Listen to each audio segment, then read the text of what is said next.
Once a year, it's allowed to go mad. This is what our Latin and Greek teacher used to tell us during his first lesson of the school year in high school. What it means in Italian is that once a year, it's possible to do something wild, to lose your senses. So, taking inspiration from that Latin saying, I'll borrow it to tell you that if once a year it's okay to do something crazy, well, today is exactly that moment for me. What I mean is that on the day of the 53rd episode, I've decided to step outside the usual logic, to break free from the norm, something completely off the beaten path, we could say. Today I just feel like playing, and I'm giving myself that freedom after so many episodes where we have talked about common topics, or at least I hope so, of course. So, what did I do? I asked artificial intelligence, one of those large language models, to tell me something about chemistry. I asked some very simple, basic questions to see what would come out of it. As I mentioned, it's just a game, so I invite you to take this episode for what it is. Don't expect analysis or reflections that will directly benefit your daily activities, at least not for those of you working in ceramic companies, of course, but all things considered, something fun, yet even useful, came from it. So let's approach this lightly, and today, but just today, let's play together. I am Davide Trentini, and this is Apparently Invisible, Chemistry in Ceramics.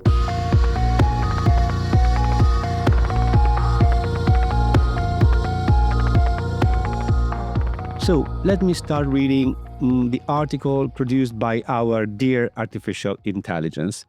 I'll begin with the very first line, reading it exactly as it appears on my Mac screen. Chemistry is a fundamental science that studies the composition, structure, properties, and transformations of matter. It is a central discipline for many other sciences, including biology, physics, medicine, engineering, and environmental science, since everything around us, including ourselves, is made up of chemical substances.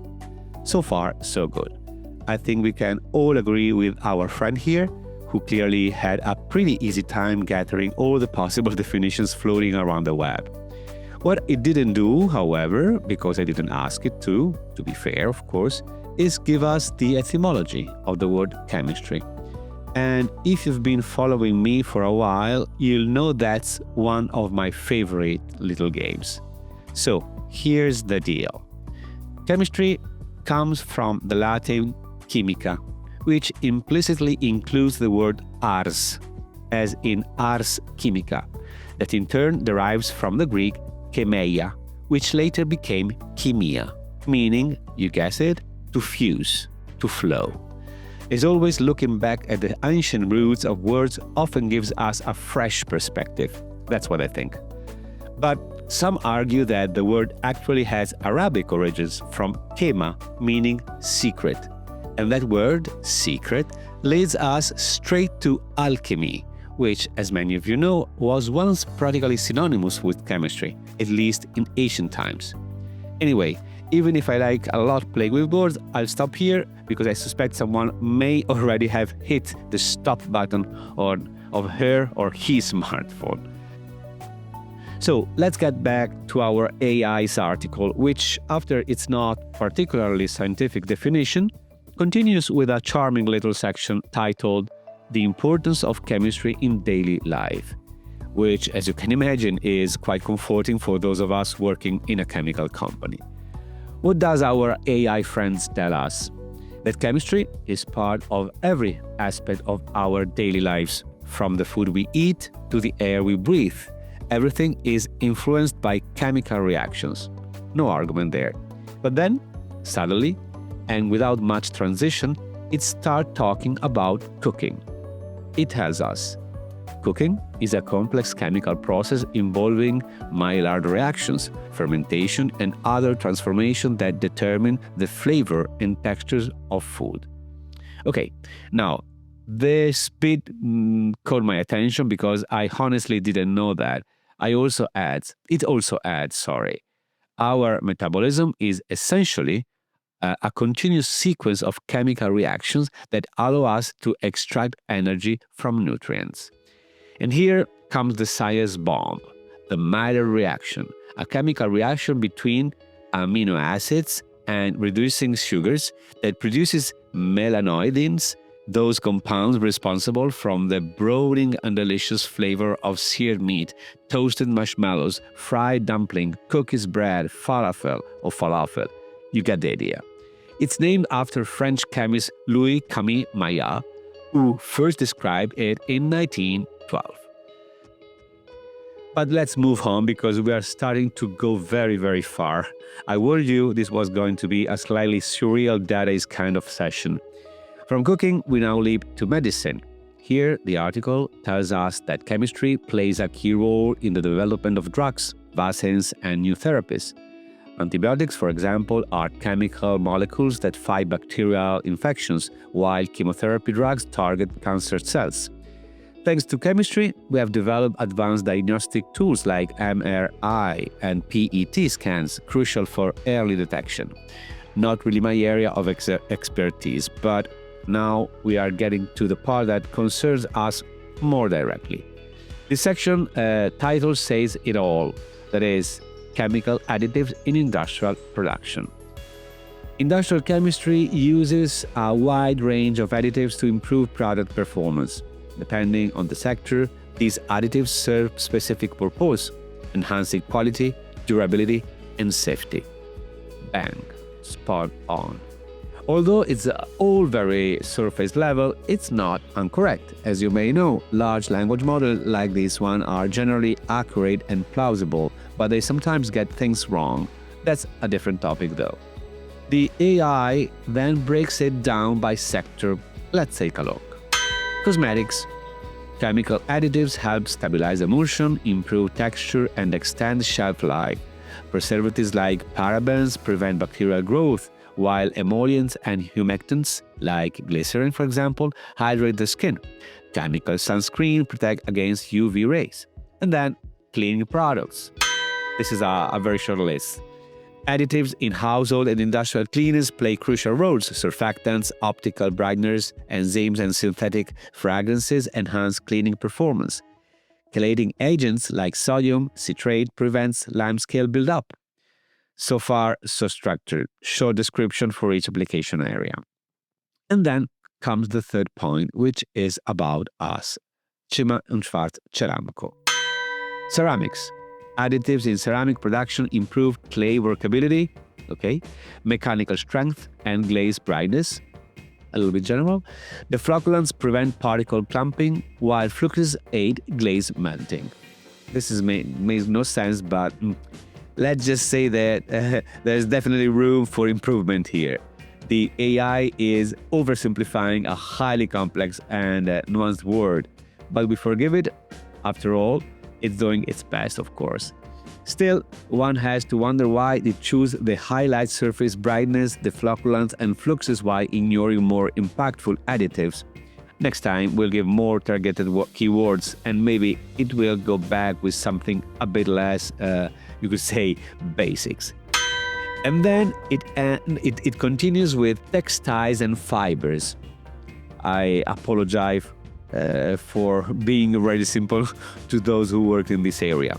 In textiles, it says, additives affect strength, breathability, and water resistance. Softeners and antistatic agents improve feel and reduce dust. Flame retardants enhance safety in case of fire. And then it stops here. Okay. Not bad at all. Though I'm sure our colleagues in the textile division might have something to say, just like those in cosmetic and cleaning would probably want to claim something more as well. And then it ends with leather. Let's see what it says. Leather tanning uses specific additives to achieve softness, durability, and waterproofing. Okay. Chromium salts are used in mineral tanning, while plant-based tannins offer more eco-friendly options. Okay. I once spoke with our team in Tricero, who is one of the Chimic-A Schwarz legal entities here in Italy, who specialize in this area, and let's just say it's a bit more complex than this. Anyway, now here comes the pleasant surprise, a chapter that is about the environmental debate around chemistry. And it says, in quote, "Environmental chemistry studies the composition of air, water, and soil, identifying pollution sources and seeking ways to reduce impact. Research has led to biodegradable materials, water purification process, and CO2 capture technology." And it continues. Sustainable energy is another area where chemistry plays a key role. Lithium-ion batteries for electric vehicles, solar panels, and fuel cells all rely on chemical principles to produce clean, efficient energy. Yes, it's all a bit simplistic, but the key takeaway is clear. That is, chemistry can be part of the solution, not just a problem. Of course, ethic and responsibility matter enormously, but that's another debate entirely.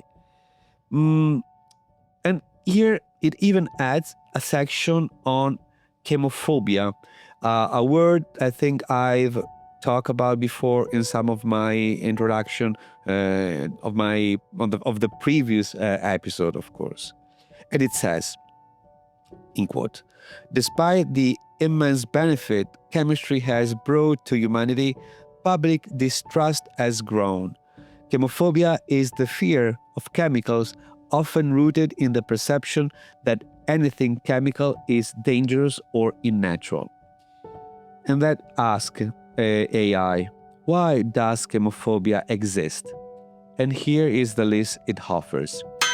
Fear of the unknown. Many associate chemical with something artificial and harmful, forgetting that water and oxygen are chemicals too. Environmental scandals. Disasters like Bhopal or misuse of DDT have deeply shaped public perception. And then trend towards natural, the word natural I mean. That is the belief that natural is a synonym of good, ignoring the fact that many natural substances are toxic. Okay, fair point. And finally, consequences of chemophobia. Fear-driven decisions in both consumption and policy have led to marketing claims like chemical-free, a concept that scientifically doesn't make any sense. This is what AI says. It's, how can I say? It's like, it's weird, I know, but then comes the big and with a flourish. That is, chemistry will continue to play a key role in society progress. Green chemistry aims to minimize toxic substances and promote sustainable processes. AI, yes, self-referentiality, is speeding up material and drug discovery. So the AI here is talking about itself. I think it's superb. And after this self-centered sentence, it keep on going with nanotechnology is another promising field, enabling innovations in medicine, electronics, and material engineering. Yes, it's a bit, we could say, over the top, but there's something meaningful here. That is, chemistry is essential to understanding and improving the world around us. It helps us tackle challenges like climate change, disease, and sustainability, building a safer, more prosperous future.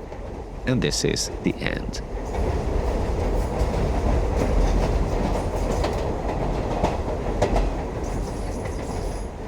So, as I close this episode, I want to thank our artificial intelligence with which we have interacted and played today without any grand expectation. Once again, I remind you to take this episode as a game that, after all, was the intention. In any case, please don't hate me, but I want to remind you that you can listen to or re-listen to all our episodes on the main audio platform, Spotify, Apple Podcasts, Spreaker, or through our app, which you can download for free from Apple Store or Google Play. All the information you need is available on our website. So, in a year's time, we'll have another moment to lose our minds again and indulge, we will say in a second, bit of madness. But I also want to reassure you that from the next episode onward, we will go back on track, return to tradition, and get serious once more. Thank you for being with us despite everything, and see you soon.